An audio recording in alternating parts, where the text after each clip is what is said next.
So he's afraid of the fried liver attack, so he just tried to stop it. I'm gonna go with d4.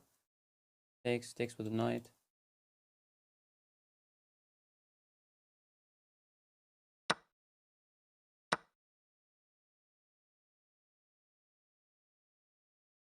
Get out with the queen, applying more pressure on this pawn.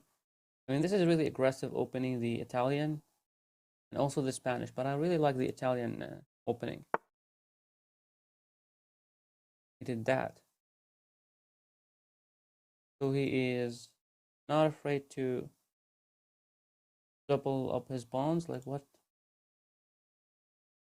I'm gonna take the knight because there's no threat here. Might go with the queen here. Okay. I think he should have went with the queen here. And then taken with the queen and applying pressure on this pawn. But for some reason he didn't. So he can get out with the queen, but then he's gonna go for this queen trade. You know what? I'm gonna go for it. If he went for this, I'm gonna go for the queen trade. He's gonna go attack my. He's gonna go with the knight here and attack my pawn. But if I castle first, and then I put the rook here, the knight is pinned, but I cannot push.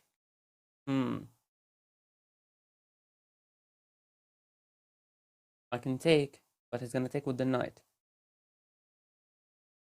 And if I castle, he's gonna take my pawn. I pin the knight, and then he tried to maybe like. I'm gonna take, of course, but I'm gonna push the pawn. That's what I think. And if he went here, I can easily defend it with this, or just leave it like, or defend it with this knight. And if he went here, I can attack it, but then my bishop is a little bit weak. Should I go with knight d2, defending this pawn, or go for this? Or just castling. Castling is not an option because once he takes this pawn, I go pin. This pawn is now pinned. So I think I'm gonna push. He's gonna go for this, force, not g4, re-attacking the pawn. I can go for this, but I really don't want to. Wow. So yes, he's thinking of like maybe this, but you're still having double pawn in the middle of the board. I can attack the pawn like this, but he can either push, and I can go for this. I think I'm gonna castle while I can. I think I'm gonna castle. Get the rook into the game. Maybe the bishop here. Bishop on b2. Having a good diagonal for my bishop. The knight out. And it's really good because he cannot attack my bishop from this way, so I'm gonna have a really powerful bishop on this line, on this diagonal. Unless he, try to attack it somehow. Well, I'm just gonna go back on b3, bishop b3. But I think he can do something better. So he is walking like this. I have really strong bishops, and he went straight to it. Okay, but after this move, we have this, which is a really not a good move for us to do. And if I want to go for this trade, it's not an equal trade because I'm going to lose the pawn. So I just want to stop the bishop from coming to here. And this move is not possible now.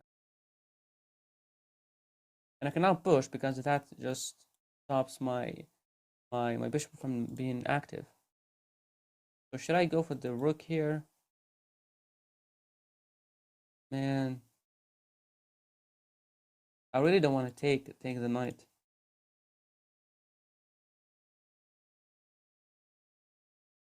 This is not possible. I'm gonna try to get the knight out first. The knight out first, and then I can move my rook if you try to attack it. So this simple move, he's just attacking my pawn here. But on both ways, I mean, my bishop is going to stay here. So on both ways. And if you try to attack like this, we have to do this move. It's really important. A4 to stop the pawn from coming forward. I mean, this simple one mover is like, why would you? I mean, it's not even. Oh my god, playing against people is just crazy. I'm trying to attack the bishop and the pawn at the same time. So you have to stop this knight move. Maybe like this, but this is en passant. You can take with the rook. No, actually he cannot push because, you know, it's pinned. So my next move is knight e4, attacking the bishop.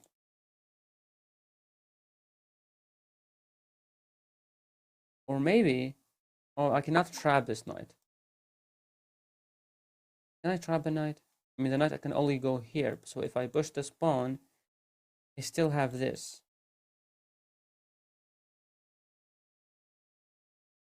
Can I go for this, trying to take this bishop, while also attacking this pawn? Because if he takes, I'm gonna have this and he can take this pawn. No, it's not a good idea. But I can move my knight, and then he's gonna defend it obviously with the rook.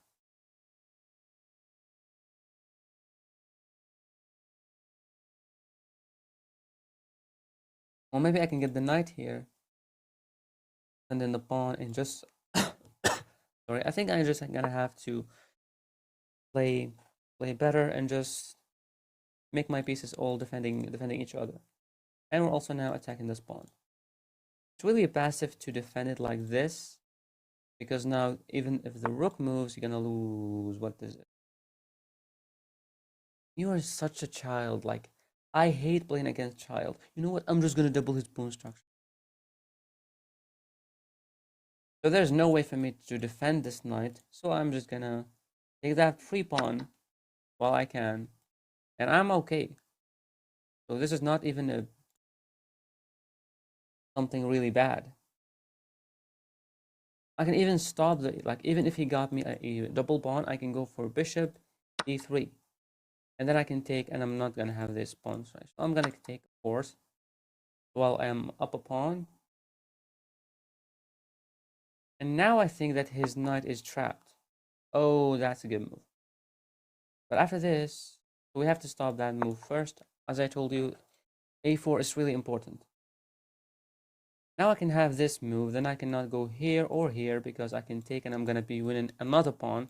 So the knight has to go there, but I don't have threat on this.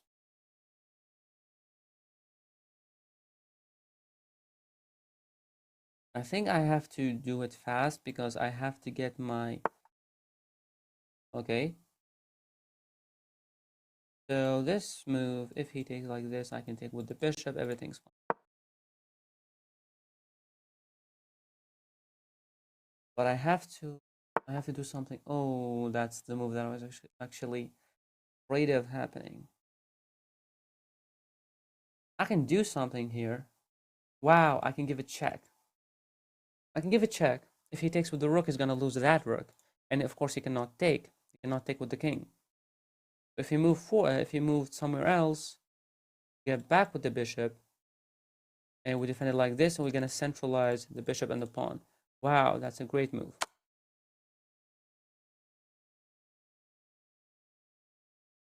So of course he's gonna move somewhere else, but I'm just gonna get with the bishop back. You can take here. That's something really... What?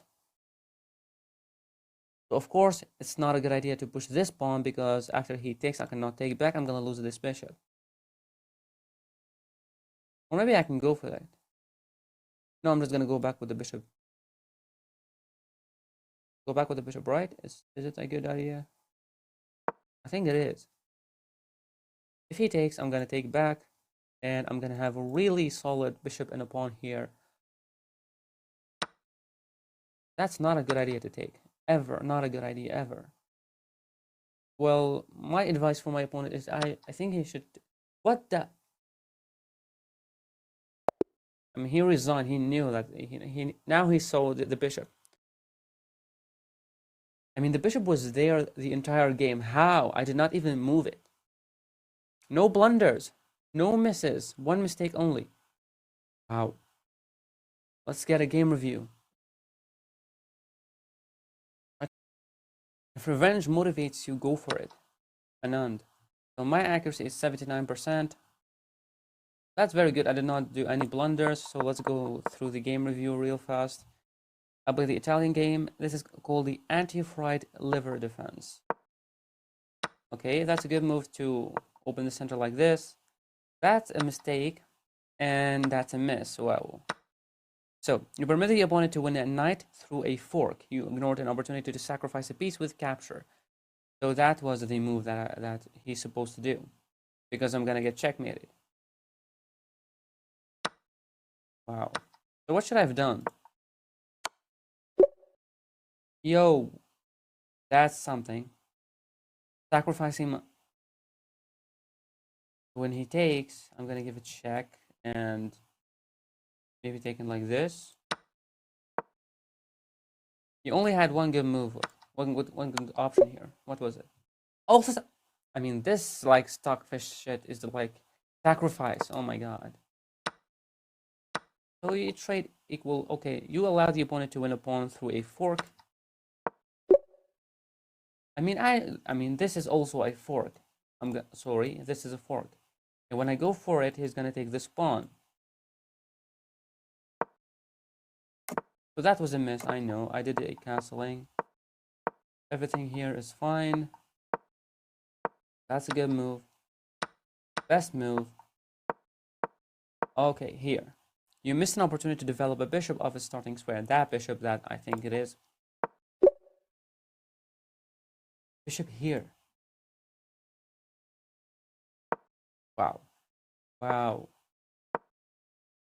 But that was a great move. Like, that was a great move. Okay. I went back with the bishop, takes. And this is just losing. I played like a 1700. Very nice. I'm really proud of this game, even though the opening was a little bit weird and also telling me to sacrifice the bishop for some reason. So thank you so much for watching. I'm going to see you in the next video.